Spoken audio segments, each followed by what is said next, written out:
Whew. I figured because of the 20th anniversary, hard to believe, of the Trailer Park Boys' first ever episode, and because I missed a couple game reactions for these Oiler games, that I'd give you guys another Buzzed Up and Baked. So welcome to episode 6. Thank you for joining me. Cheers to you guys. And again, this is going to be a Habs only episode because there's just so much to talk about for the Habs with these back-to-back Edmonton games that we just finished, and then the Calgary series coming up, and that series is gonna be intense. We play them 3 times in a row, and I guarantee you the Flames are going to be treating this one as a playoff series, as they should. They should be desperate for points, and this is their playoffs right now. But let's start with those 2 games against the Oilers, and I'm kind of glad I missed doing reaction videos and post-game analysis for those ones. It wasn't on purpose, just, busy personal life, and but it kind of worked out because there was a lot of negativity in the Habs fan base after that first loss.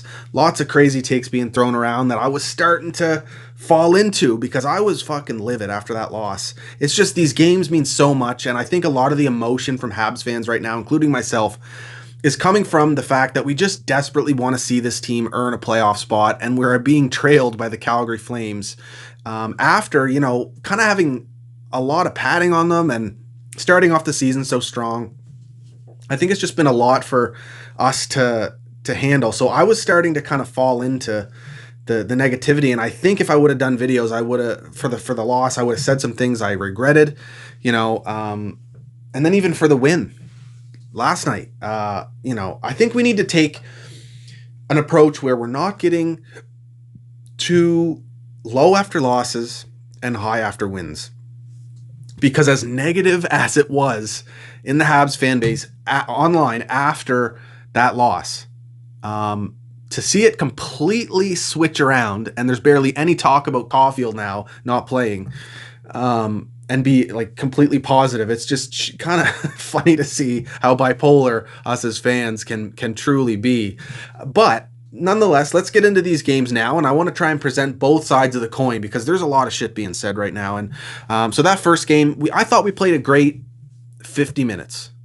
It was a tight game. Montreal showed off their ability to play tough, play a hard style, playoff type of hockey, and the Edmonton Oilers answered. It was a good hockey game. Both teams limited the time and space of their opponents, made it really difficult to get, really solid offense going. And kudos again to Montreal for shutting down McDavid and Draisaitl for 80% of that game until McDavid took over at the end. And his goal to split the D there, Petrie at Edmondson, was absolutely unbelievable. Finally, he was able to put on some sort of highlight, real play against the Habs this season. And it was a beauty. And that one was the one that put the Oilers up, actually. And he had points on all of the goals to win the game. He gave Ethan Bear a beautiful pass for his first goal of the season. Go figure, playing against Montreal. And the Oilers just deserve to win it. I think that's just going to happen when you play good teams. It's just going to happen. I think the biggest thing to focus on here is that we were able to contain them for that, 40 to 50 minute period and really play them hard. And some of the stuff that was being said, like, Weber's taking a lot of heat right now, and he's the captain, so he needs to, bear that burden. And I'm fine with that. But, the blatant disrespect and all of the Weber haters coming out of the fucking sewers to start talking shit again, especially in the mainstream media. They've been waiting for the moment for Shea Weber to show decline. And now they're all fucking, coming out of hiding to bark. And I understand he has not been great, but he has not been terrible either. I think people get caught up in what they watch, and, no disrespect, but get caught up in what they watch, and they don't see as much of the rest of the league and, what other teams have in their top 4. Shea Weber, despite a lost battle here and there or a bad pass in the zone here or there, he's not going to be perfect. But outside of that, he is consistently making strong defensive plays every night. I know the offense for him has dried up, but it's dried up for everyone. It really has, until the win there last night. But I get why people are frustrated with Weber, and he's not a fancy, stylistic guy that's gonna, will a game offensively for us to win it. But we need him to be a rock back there defensively. We need him to be tough and intimidating in the corners, at the blue line. And then we saw him respond and play that way the next night. If we get that type of hockey from Shea Weber consistently and the mistakes are limited, I'm very happy. Of course, the odd goal as well. But when the forwards aren't putting up points and, Petry's wasn't putting up points, it's not all Weber's fault. It's a team game, and he took a lot of shit too for his comments there after that game, being asked to analyze his own game to the media, and he said that this is a team game, there's no need to do that. And he took a lot of shit for that too, people calling out his leadership ability. And I understand, like, you read that quote, but you don't get the full context of it. You don't, players get frustrated, and I like seeing that frustration in the players. And it may not have seemed like a good quote, but at the same time, this is a captain who does not talk about himself in the good times, and he doesn't owe the media or us for him to shit on himself publicly to be a good leader. It's just not, has nothing to do with leadership. I know that you could, it seemed like people were looking for that cookie cutter, typical stereotypical response from a hockey player. Oh yeah, I got to be better. We all got to be better, but it starts with me, and we got to, I got to get pucks on net and find a way to get my offensive game. What does that show you? I would rather see the emotion of Shea Weber pissed off and, referencing the whole team needing to improve. That includes him. He's part of the team. He's the captain. And they responded very, very well. And Shea Weber led the way with his partner, Ben Sherratt, just beating up the Oilers in the next game, smashing guys as they're coming in along the blue line, punishing them in the corners. McDavid and Draisaitl took a fair share of punishment again, second night in a row. And I feel like that is Montreal's strengths, regardless of, struggling throughout the season, different times, especially this latter half of the season. They are built for playoff style hockey, and we can count on that once we get in there. Not only the style that they play, but the leadership in their room. The ability for players to just accept the role that they're in and do their job on a consistent basis. That is going to be the strength of the Montreal Canadiens, and they need to really hone in that identity right now, and I'm seeing that happening. Carey Price gets injured in the first game against the Oilers. He takes a headshot from Shea Son as the goaltender interference goal that came back for Connor McDavid. I kind of don't see how he got concussed on that play, but you never know with concussions. He also took a shot from Draisaitl shortly after that. I have a feeling it was more so the shot from Draisaitl than getting hit by Shea Son. But the Habs used the hit from Shea Son on Price to establish an identity. You can't go out there and fucking fight Leon Draisaitl for concussing Carey Price with a shot. But what you can do is say, you crashed the crease on our goalie. Now he's out. He's our star player. That's not going to fly. And we saw that from Josh Anderson and Corey Perry and Joel Edmondson in the pregame for the next game, challenging Shea Son. Montreal is establishing an intimidating identity. And I can guarantee you, despite our record against some of the teams in the North Division, like the Toronto or even the Ottawa, where we've struggled, or Winnipeg, where, they've got a couple wins over us. I can guarantee you, no team in this Canadian division enjoys or feels good the next day after playing the Habs physically. Because I'm telling you right now, when they play, how they did early in the season, when they're just finishing every check they possibly can, being, man to man, just being hard on their opponents and consistently playing strong defensively, you frustrate the opponent, you beat them up, you wear them down, and then towards the end, you're able to get your game going. And, that's what I see this Canadiens team try to establish. And it started in the second game with Corey Perry dropping the gloves with Shea Son, getting the revenge, and then they followed it up with just a punishing game throughout. And again, both of these games were incredible to watch, playoff quality hockey. And I love that Josh Anderson called that out before game 2. And, he said straight up, we need to start playing like this is the playoffs. And they started that last night. Now, again, we should not be getting too high after a win either, because we've seen them play quite strong and then start the next game and struggle. But hopefully what happened today with the Shea Weber speaking to his team And they decided as a group that they wanted to practice on an off day. Shea Weber brings that to the coach, and they do a practice. Guy's a true leader. I like the system and hierarchy they have in place in the Habs locker room right now. And I think, ideally, hopefully, it pays off in the end. That we can just be, we face so much adversity this season. So when we face some in the playoffs, if we make it, they're going to be comfortable with it. They'll know what to do. They'll know to, again, just go back to doing their job. Plain and simple. Now, the most important piece to these last two games, and probably the MVP outside of Anderson in that second game, Jake Allen. The guy is incredible back there. He gets thrown into the game with no notice and is unbelievable in game one. Kept us in it in a lot of different points. I just love how he looks in the net. So positionally sound, and he reacts really, really well. Fast twitch on the guy. And game two, unbelievable as well. He is the most important addition to this team this season. And that's saying something considering Toffoli, the amount of goals he has, on pace for over 30. Anderson on pace for over 30. In an 82-game season, I should say.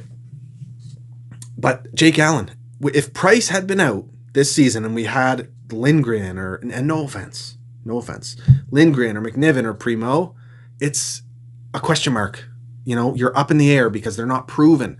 Jake Allen is a proven starter and insanely reliable backup for us, and it could hurt this team really badly if, and probably when, we lose him in the expansion draft. His contract is way too good for Seattle to pass up on. $2.9 million for the next 2 seasons after this one.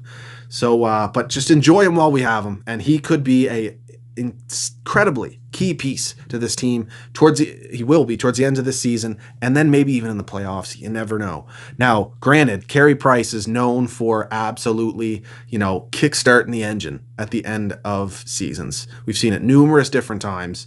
Him do his best to absolutely, just take the team into battle and find a way to squeak in the playoffs, and it has not happened. He just goes on incredible runs, and hopefully that happens towards the end of this season as well. A couple more things before we move on from the Edmonton Oilers couple games here.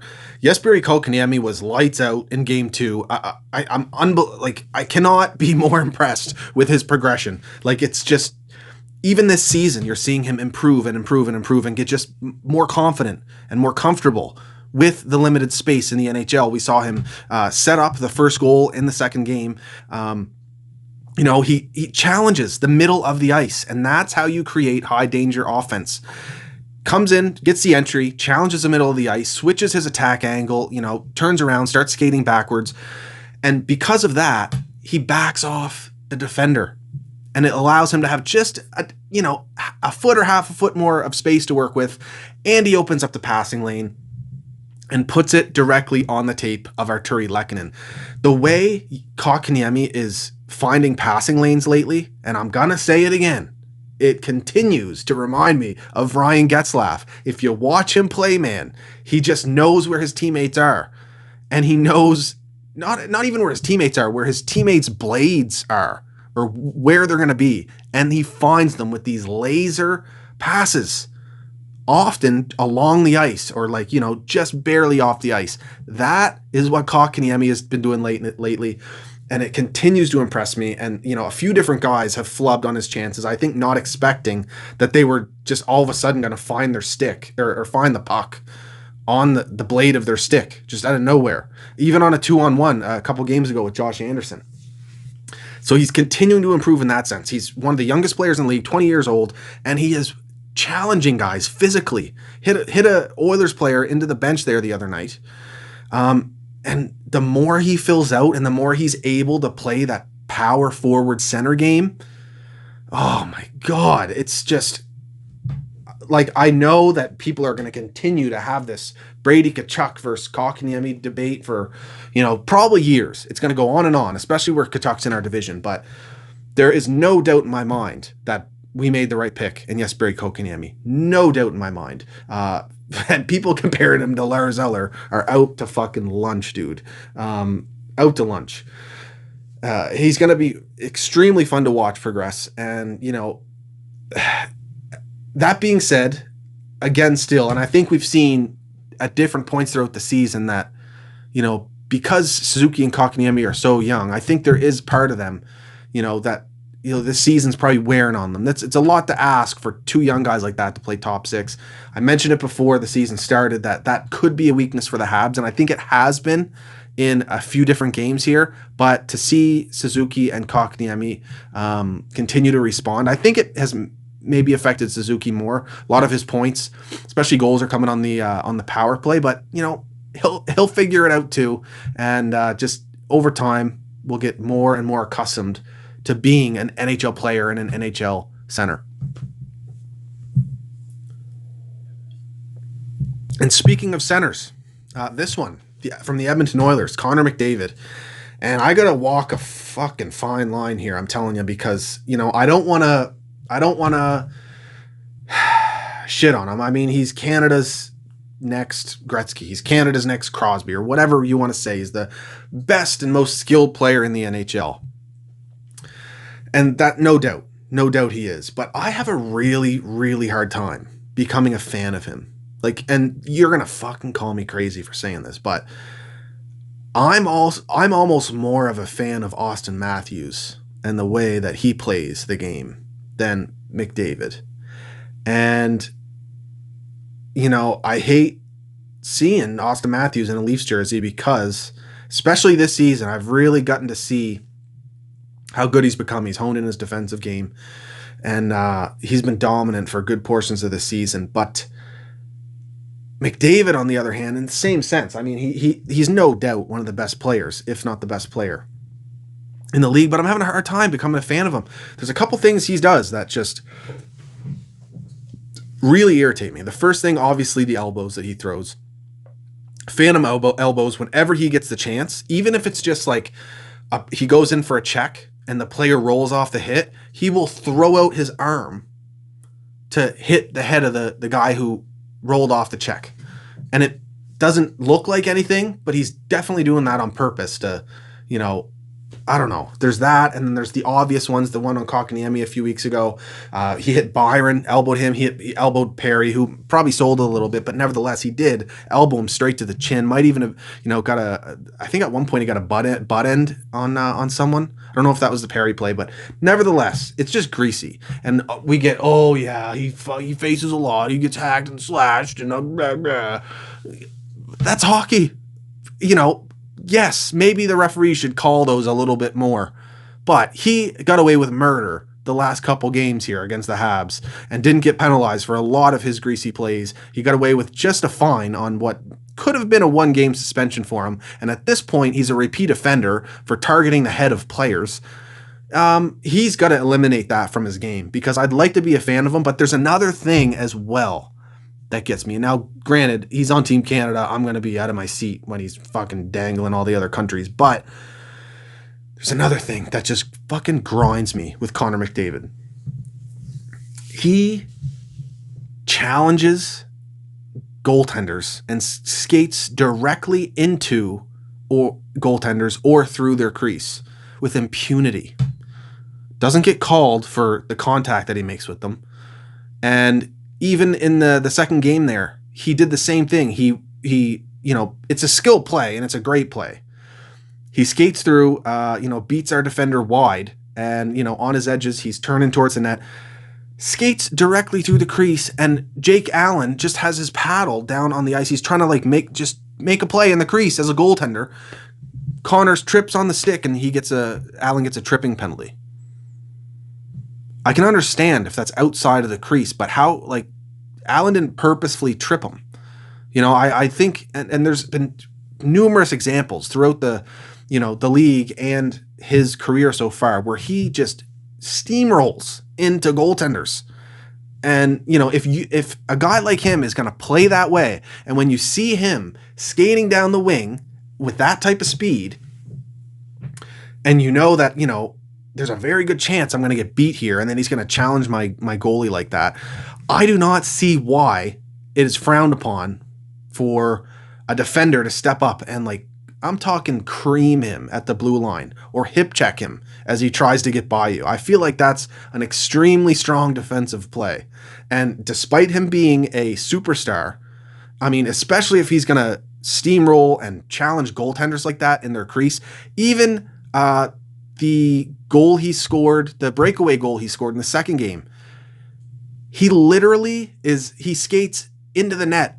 He scores the goal, but he continues skating into the net and makes contact with Jake Allen after he scores. That one's minor, very minor, but a goalie's going to get seriously hurt at some point, and I just don't get how he gets away with it. That's all I got to say about that. And, feel free to disagree with me and, get at me down in the comments, but I'm having a really hard time becoming a fan of McDavid between the dirty plays and him just being allowed to, crash the crease like that. Could you imagine if Brendan Gallagher came in on a breakaway and just not only scored, but crashed the crease or, skated through the crease to make a scoring play? It just wouldn't be the same treatment in the slightest. Not in the slightest.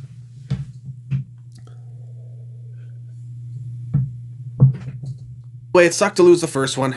Felt good to win the second one. Oh, big fist bump, by the way. Oh, yeah, it did feel good. But can't get too hyped up because in general, the Habs play over the last, 4 weeks hasn't been great. I mean, inconsistent, definitely. There's a few different things that are ailing them in terms of their offense. And, it was good to see them put up some goals there against the Oilers. But I can see us continuing to have goal scoring issues down the line, and we'll have to see how it plays out. I mean, Cole Caulfield will definitely help, and I know there's fans that are absolutely, sour that he's unable to play right now, and I'd love to see him in there. I would. But he'll get his time, and I think this moment where he can really observe his future teammates grinding, the leaders on this team grinding, the young players that are around his age grinding. I think it's good, and I think he's, slowly getting more comfortable with his teammates, and that's huge. I think it's pretty obvious that he's done in the AHL unless for some reason he struggles here this season or next and he needs an assignment, but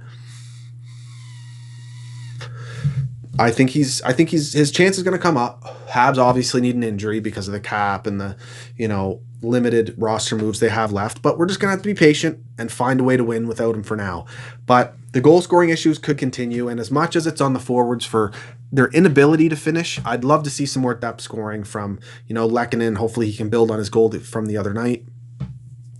We need to know up on the board, and I've found he's been a little bit more aggressive lately shooting the puck, so that's good. His defensive game is coming back around. Paul Byron, the Yoel Armias. And speaking of Yoel Armia, I forgot how much I loved him. He was out for 2 weeks with COVID, returns, and he's just out here, winning puck battles, stick handling magnificently. There's no other word to use. He's just, he does things you're not expecting. Very, very underrated player, but it would be nice to get some, at least the odd goal from him, for sure, or the odd pass or whatever. Let's see some points up on the board. Thank God for Corey Perry, but Drouin is another one. He should be a long-term option for this team, and he's letting us down in terms of goal scoring. I know he wants to have us go look at his assist line, but that hasn't been going for him lately either. Could he be playing through an injury? Very well possible. He hasn't looked as good as he did early in the season as he has lately. Mind you, he's still not been a huge liability out there. It's just the offense has kind of dried up for him in general. But not only does he got to get his playmaking back here, but he's got to put some goals up on the board. He's done it in the past. He's had seasons where he's almost scored 20 goals. He's capable of doing it. It's definitely some concern over the wrist, but I think he looks actually pretty good down with Stahl and Perry on the fourth line.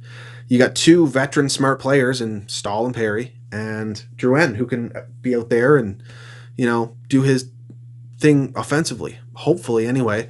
And, I still feel like Jake Evans is a better option for the fourth line, but cap space and call-ups are limiting that as well at this point, which is really unfortunate. I think Jake could add a good element of speed that this team needs on the transition, and he definitely has some underrated offensive ability that could actually provide us some depth scoring, which would be lovely. And if he gets to play with Jonathan Drouin on the fourth line, I mean, that would be a treat, really. Evans, Drouin, and Corey Perry. But as much as it's the forwards, a big reason why the forwards struggle at generating consistent offense is definitely the defensemen. We have a lot of big hulking defensemen that sometimes often struggle to be dynamic offensively in the O-zone. It's a lot of just shots from the point, or rims around the board, or just a pass back down the half wall. Nothing really where they're moving their feet and skating around and opening a lane and being creative. But maybe the Habs don't necessarily want to play that way, but it'd be nice to have an example of this I saw in the first game against Edmonton. Drouin makes a really nice entry into the offensive zone, skates in, backs off the defenders, and he drop passes it to Ben Sherratt, puts it right on his stick. Ben immediately stops, does a circle, and then just throws a wrister on net. Like, there was just nothing to it. He could have skated into it in stride. Maybe Drouin switches back up with him. He moves it around, but he's just not that type of defenseman. Like, imagine if Cale Makar, as lovely as it would be to have him on the back end. Imagine if that's who you drop pass it to. He's going to do something very dynamic other than, spin around and wrist a weak little shot on net. The Habs do a lot of the perimeter shots from the point, and just, you can have success with big defensemen like that, but I think it's quite an extreme to only have Jeff Petrie as your only puck mover. And mind you, I think John Merrill did great in his debut for the Habs. I love his awareness out there, his ability to win puck battles. And when I say awareness, let me just clarify. His awareness of not only his opponent, but his teammates as well. And he's got really good stick work. And when you combine that all together, I mean, there was a play I noticed where he kind of gets the puck in an awkward position, but he knew that Tatar was on a route that would, bring Tatar right past him. All John Merrill did was just get his stick on it, deflected it kind of into space, and Tatar picks up the puck, and we are on a rush. And it's a perfectly clean breakout off of kind of a tough puck retrieval for John Merrill. Like, instead of trying to gather the puck and, look around, and he already knew that Tatar was coming. He had support. He just, great stick work, deflects it into space, Tatar's gone. And he did a lot of stuff like that in his first game with the Habs. And he also, offensively, he's getting shots through the lanes as well. And I like that he got, he challenged the middle of the ice. And God love Brett Kulak. I think, he's underrated, honestly, Brett Kulak. But, a lot of perimeter shots from the guy. Good to see 5-on-5, a defenseman, get a shot from the middle. So kudos to John Merrill. I'm really excited to see him continue with us and hopefully make a really strong pair with Alex Romanov, who looked like he could have a little bit more freedom out there playing with John Merrill, who was so much more, who provided him a really responsible stay-at-home, partner. And and then of course we also have Eric Gustafsson coming in, so that provides an option to add some dynamic creativity to one of our deep pairs as well. But who are you going to take out? I mean, you got to assume it would be one of, Edmondson or Sherratt, but I can't see one of these guys sitting. I can't see Romanov sitting at this point. I would really hope he doesn't sit. I mean, he's fucking smashing guys out there. Did you see him hit Jujhar Khaira out there? Man, just absolutely murked him on the boards. Kind of a scary, actually, play there, but it just showed the strength of Alex Romanov. Unbelievable. So we'll have to see how it goes with Eric Gustafsson. He could make his debut soon, but he could be a liability defensively, or he likely will be. He's another guy who would need a stay-at-home partner. He's known for his offensive creativity, could seriously help our power play, which really needs to get going. It's like just beyond struggling out there. Just inconsistent, hard time getting into the zone, just not making the plays. It doesn't look as good as it did when Burrows first took over. So hopefully we can turn that around. Eric Gustafsson could be a key piece to that. You never know. We might even, dress him as a 7th D and scratch an extra forward. We'll have to wait and see. But I'm excited for sure. Now, Friday, Calgary. Then Saturday, Calgary. And it seems like the heir apparent to Carey Price, Preems, a.k.a. CP3O, a.k.a. Optimus Primo, a.k.a. Mr. Primo, Caden. Primo may start a game here against the Calgary Flames, and that's extremely exciting. I can't wait to see him in there. He's played a few games for the Habs in his career so far, and he's been stellar. I think he's maybe had one, bad start. He's looking real good in Laval this season, putting up good numbers. Laval in general is playing really strong, but he is a key piece to that. So really excited to see Caden Primo in one of these games. Who knows which one it'll be. I would probably suspect it'd be Friday. Jake Allen get the big Saturday night start. And then hopefully down the line here, Carey Price gets out of concussion protocol and is feeling a lot better. We can get Primo back to Laval maybe to play one more before their season ends. And like I mentioned at the beginning here, Calgary is going to be out for blood. Expect Lucic to establish the physicality and, identity of the Calgary Flames early against the Habs. Expect that from Tkachuk as well. I can see Tkachuk out there being an absolute pest. These are the last 3 games, Habs Calgary of the season. So get used to it now, because I think he is going to be an absolute, just rat out there. And that could really benefit the Calgary Flames and the way they want to play. It could be more, trap and maybe boring. I'm hoping it is not. We could use a guy like Eric Gustafsson to break that up and, get a dynamic rush going, break the neutral zone. We are going to need the Shea Weber we saw last night against the Edmonton Oilers, just punishing his opponent, taking, victims at the blue line, just beating guys up in the corner. I know teams are going to continue to hate us down the line here because we're going to play ideally and hopefully this way continually until the end. The big bad Habs, rough and tough, cross checks when the refs aren't looking, just, wear your opponents down, especially if they want to play the trap game against you. Dump the puck in, chase it down, win your battles, play in a triangle, have support from your teammates. And ideally, that's what we're going to see. Habs are going to play that way. I have no doubt the Calgary Flames will do their best to keep up, and I think they're capable of keeping up playing that way. I could see this next 3 games being probably the most vicious series of the entire North Division so far this season. Seriously, I think it's going to be wild. Another guy to look out for, Dylan Dubé. We saw what he did to Kotkaniemi. He loves rushing it up. He's also a very strong offensive player. I mean, Johnny Gaudreau is going to do his thing out there. They're going to be relying on him heavily. They're also going to be looking for some good offense from Sean Monahan and some really good goaltending from Jacob Markstrom back there. He's been a little bit inconsistent this season, and we know what he's capable of. And then, of course, Giordano is going to lead the way for puck movement on their back end. He's just so good with that veteran presence and poise and his ability to just find seams, find his teammates in, with space. And we got to watch out for that. I'm really looking forward to it. Hope you guys enjoyed this little session here as much as I did. Cheers, guys. Go Habs, go.